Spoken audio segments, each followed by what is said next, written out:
Target practice. The Colosseum of Concord wasn't a stadium. It was a planet. From orbit, it shimmered with the dull gold of atmospheric shielding and simulated terrain grids. Galactic war games projected across deserts, forests, and manufactured cities, all designed for one purpose: to let the galaxy's most powerful species prove their dominance without actually killing each other. And today, for the first time, humanity was on the roster. Captain Alara Quinn stood on the observation platform, hands behind her back, watching the latest round of evaluation drills. A swarm of Varksari infantry in gleaming crimson armor moved in flawless formation, rifles raised in perfect sync. Their plasma bolts zipped through the air, each one striking a moving drone target dead center. The audience, an assortment of alien diplomats, nobles, and generals, applauded with clicking mandibles and vibrating throat sacs. Then it was humanity's turn. Alara's unit, an odd mix of Earth Army regulars, orbital marines, a few off-book engineers, and one very bored mathematician, fanned out across the simulation range. Some carried rifles, others what looked like repurposed mining tools. One soldier had a slingshot, actual rubber band slingshot. The countdown ticked. 5, 4, 3, 2, 1. The shooting began. Miss. Another miss. A high-speed drone zipped past, untouched. A distant target light blinked, untouched. One soldier fired 3 rounds in a tight cluster, all of which struck a boulder a good 10 meters from the simulated target. In the viewing stands, the laughter started low, then spread. A guttural, unfiltered guffaw from the Varksari delegation shook the observation dome. Alara didn't flinch. A booming voice echoed across the comm feed. "Do you train your soldiers with blindfolds, Captain Quinn?" It was Kazarth, the Varksari colonel who led their elite assault corps. His grin was all pointed teeth and mockery. "Or is this simply human hospitality? You miss us on purpose." Quinn tapped her earpiece. "Soldiers, maintain formation. Pattern Raven remains in effect." Somewhere behind her, Sergeant Voss muttered, "They're eating this up." "They're supposed to," Alara replied. Later, in the debrief chamber, the mockery went viral. Alien news feeds ran split-screen shots of human soldiers missing blatantly with a headline: "Primitive Earthlings fail basic targeting." One popular image showed a human private attempting to shoot with his rifle upside down. It was staged, of course, but no one bothered to fact-check. Alara stood at the center of her team's debrief circle. Around her, soldiers were stripping gear, laughing, swapping commentary on their performances. A few pulled out tablets, already studying terrain maps. Voss leaned against the wall, arms crossed. "They think we're a joke." "We are," Alara said evenly. "Right now, we're the galaxy's comedy act. The undertrained apes with sticks. Let them laugh." A younger corporal frowned. "But why?" "We could have shown them real marksmanship." "Because this isn't a shooting competition," she replied. "It's a misdirection." A long silence followed. Then the mathematician, Dr. Ames, snapped his fingers. "Oh, you weren't aiming for the drones." Alara smiled. "Exactly." She walked to the holographic table and tapped the interface. A terrain map of the upcoming Colosseum scenario flickered into view, a vast simulated desert fortress, the next phase of the war games. At the center, the objective, a data node heavily guarded and designed to simulate an actual high-value target. But Alara didn't zoom in on the objective. She zoomed out. "We weren't aiming for the targets," she said. "We were mapping the space around them. Sound resonance, electromagnetic feedback, AI behavior latency. Every miss gave us data." She pointed to red marks on the map. "And every so-called miss hit this. Comms relays, terrain signal boosters, environmental projection nodes. We now have a full schematic of the sim infrastructure." A few jaws dropped. "They think we're idiots," Voss said with a smirk. "They think we can't aim," Alara corrected. "But we're the only ones who know the whole battlefield is the real target." She looked around the room, then gave the order with calm finality. "Prep Raven Phase 2. Let the Varksari think we're chasing flags. We'll be rewriting the map." Chapter 1 ends with Alara staring out the window, watching the Varksari soldiers celebrate another drill win. She smiles faintly. The galaxy thinks humanity brought guns to a war game. But she knows better. They brought a plan. The sun rose too fast on the simulated desert. That was Alara Quinn's first observation. The Coliseum of Concord had a habit of speeding up celestial cycles to keep the entertainment fast-paced. Night, day, wind, sand, none of it was real, but all of it could kill you if you didn't adapt. She crouched behind a dune, peering through polarized lenses at the fortress ahead. The objective, officially known as Node Zeta, sat in the center of a crater ringed by monolithic stone walls. The rules were simple. Reach the node, secure it, upload the flag signal. Game over. But Alara wasn't playing that game. Status? She asked, low and crisp. Sergeant Voss's voice crackled over the secure line. Raven team, in position. 50 meters, North Ridge. No contact yet. Still looks like they think we're coming straight in. Which we're not, said Dr. Ames, perched beside her, hunched over a tablet connected to a network of scattered microdrones. Signal distortion starting to take hold in quadrants 3 and 5. They'll lose satellite overlay in about 3 minutes. Perfect. She tapped her comms. All teams, confirm Pattern Raven is live. Do not engage the objective directly. I repeat, do not engage the objective. Eyes on the grid, not the prize. A round of affirmations followed from scattered voices. None of them sounded tense. That was good. They knew what was coming. Across the crater, the Varksari force had deployed in perfect formation, a glorious wall of crimson armor marching like an ancient phalanx. Columns split with textbook discipline, sweeping the simulated war zone with precision. They moved with the confidence of victors, sensors glowing, rifles humming. Alara chuckled quietly. They really don't see it, Ames murmured. They never do. From the observation spire above the battlefield, Kazarth snarled in amusement. Again they scatter, he growled to his second-in-command. They fight like vermin, never in formation, never with clarity. The A grunted. Shall I deploy sweep squads to cut off the flanks? Kazarth waved a clawed hand. Let them run. They fear direct confrontation. Earthlings have no discipline, no doctrine. Their simulations are chaos. As he spoke, a live feed showed a human unit veering off course from a direct path to Node Zeta. Instead of reinforcing their forward team, they took up strange positions. High cliffs, shadowed ravines, abandoned industrial platforms. It's as if they don't know where the objective is, the aide said. Kazarth bared his teeth. Then we will remind them. Back on the field, Alara's command squad knelt beneath a shattered observation tower, weapons held loosely, not even pointing toward the node. Phase 2 ready, Voss said. You sure this'll hold together? Absolutely, Alara replied. As long as they keep thinking we're lost. She nodded to Ames, who activated a sequence on his pad. Across the desert, small, silent bursts of static surged into the sand. Microcharges ignited electromagnetic pulses calibrated not to damage, but to mislead. Alien sensors would start returning ghost images. Entire human squads that didn't exist, fake heat signatures, phantom radar pings. From the Varksari view, it would look like the humans were everywhere and nowhere. Then came the glitches. Their feeds began to stutter. Precision targeting data turned blank. A Varksari heavy unit fired on what it thought was a hostile signature, only to destroy one of its own drones. Alara's comm lit up. They're chasing ghosts, said Voss. Good, she said. Let them. Begin uplink disruption. No one touches the node until the grid collapses.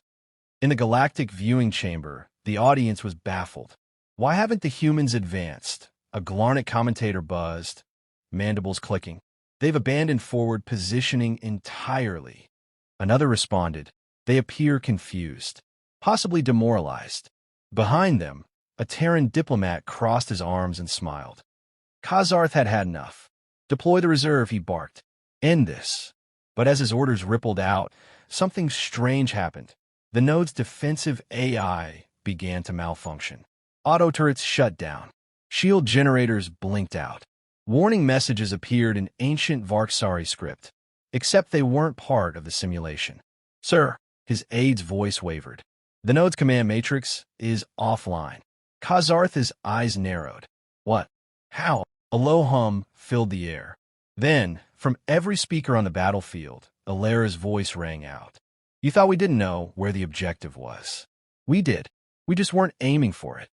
Chapter 2 ends with the battlefield locked in eerie silence. The humans had never fired at the node. They dismantled everything around it. Now, the most secure fortress in the simulation stood naked, blind, deaf, and defenseless. And the war wasn't over yet. The real target. A sandstorm, artificial, but indistinguishable from the real thing, swept across the crater as the simulated sun dipped behind a mountain ridge. The fortress at the center of the war zone stood eerily quiet.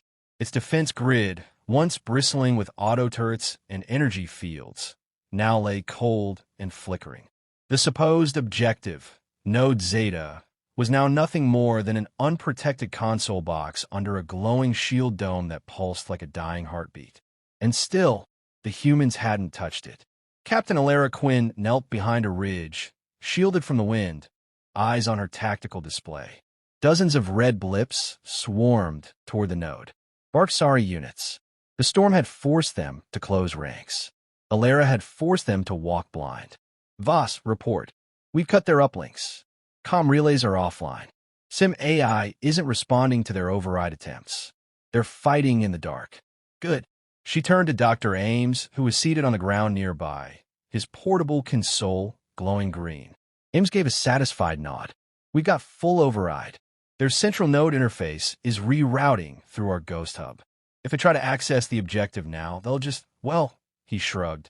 Let's just say it won't go how they expect. In the Varksari command tent on the other side of the crater, panic had begun to take hold. Kazarth slammed a clawed fist into the holodeble, cracking the display. Explain this. A technician trembled. The node is rejecting our authentication. The security protocols have rewritten themselves. And he hesitated. Speak. And they're using Terran syntax, sir. Human code. Kazarth froze. They hacked the node? But they never touched it. No, sir. They touched everything else. The moment came in silence. No dramatic explosions. No gunfire. Just a soft chime, barely audible over the wind, as Node Zeta's defenses deactivated completely. Its dome collapsed. The signal beacon meant to mark victory for whoever reached it flared red, then green, then black.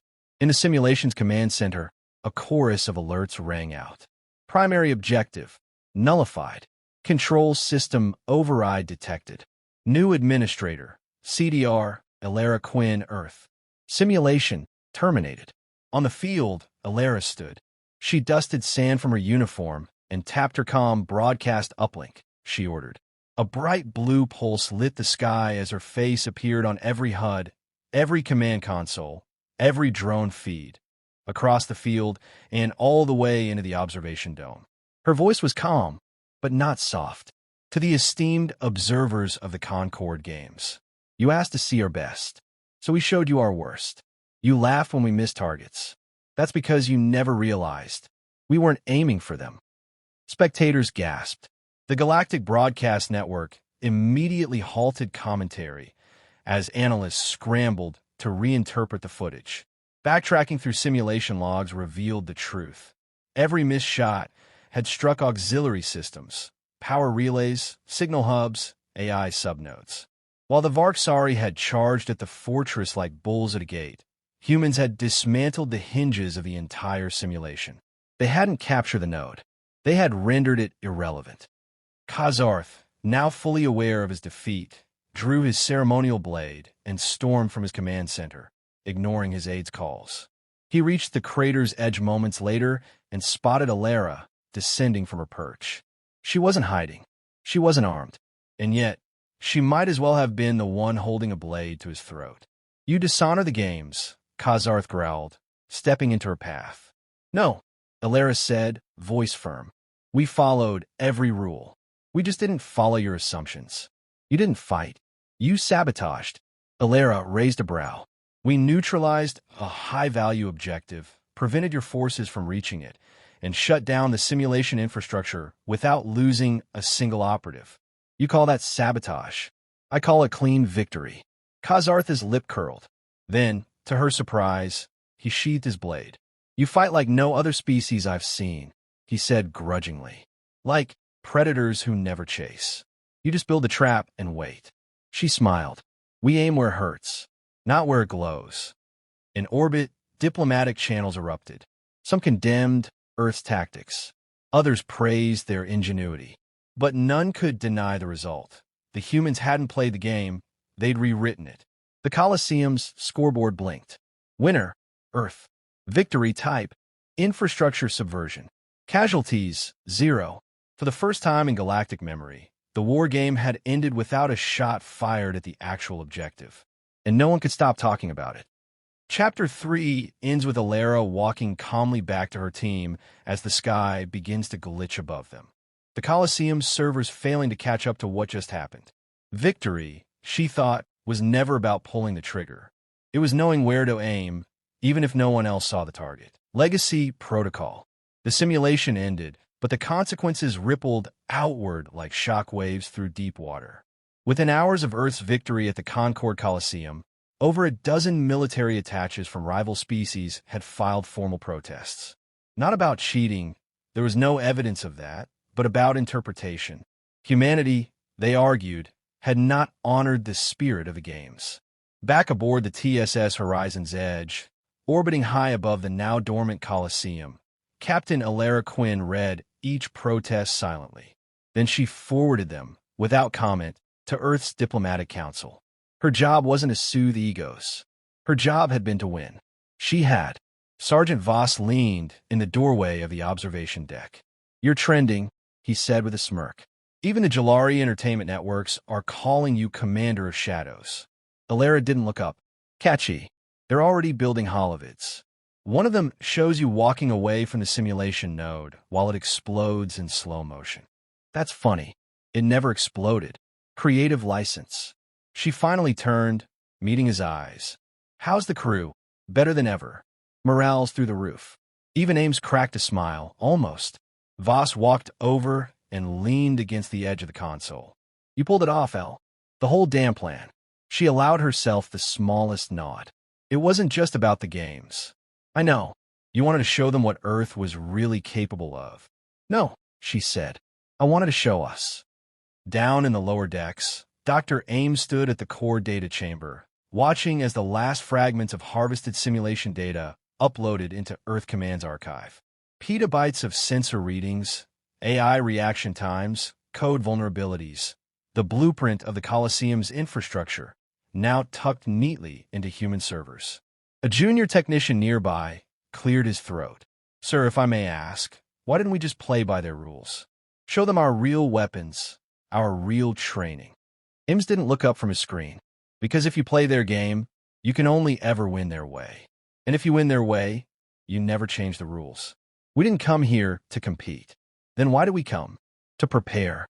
On the diplomatic side, Earth's delegation wasted no time capitalizing on the chaos. Ambassador Rin Marlowe addressed the Concord Council with calm confidence. "Ladies, gentlemen, and otherwise classified entities," he said, bowing slightly. "Earth has long observed from the periphery. Today, you witness something new. Not power, not brutality, but clarity." The Grell Dominion ambassador snarled. "You exploited a loophole." "No," Rin corrected him. "We exposed a flaw." The chamber buzzed. Some angry, some impressed. A few quietly intrigued. "You've built your peace around symbolic violence," Rin continued. "Control war. Safe war. But Earth, we don't believe in safe war. We believe in real consequences. And in real war, the target isn't always a flag." Behind him, a large hollow image lit up. Not of Earth's flag, not of the Colosseum, but of code. Lines of Varksari simulation programming, annotated and tagged by Earth's analysts. "We don't shoot to impress," Rin said. "We shoot to understand. And once we understand something," he let the implication hang in the silence. On board Horizon's Edge, Alara watched the council proceedings in silence. When the chamber erupted in debate, she leaned back and sighed. Not out of frustration, but release. Voss returned with 2 cups of synthetic coffee and handed her one. "Think they'll invite us back?" They'll have to, she said, because now they know we're not unpredictable. We're prepared. And preparation terrifies them more than power ever will. He raised his cup. To unpredictable apes with slingshots. To predators who aim past the target, she replied, clinking her cup to his. Later that night, Elara sat alone in her quarters, her personal terminal glowing softly in the dim light. A message was waiting, direct from Earth Strategic Command. Elara Quinn, Captain, status, authorization granted. Project Legacy Protocol, greenlit. Prepare for Stage 2 deployment. Objective, non-simulated environments. She stared at the screen for a long moment, then keyed in her response. Acknowledged. Coordinates when ready. Outside her viewport, the stars shimmered in silence. The galaxy had finally noticed humanity. Now they would learn. Humans weren't just entering the game. They were changing it permanently.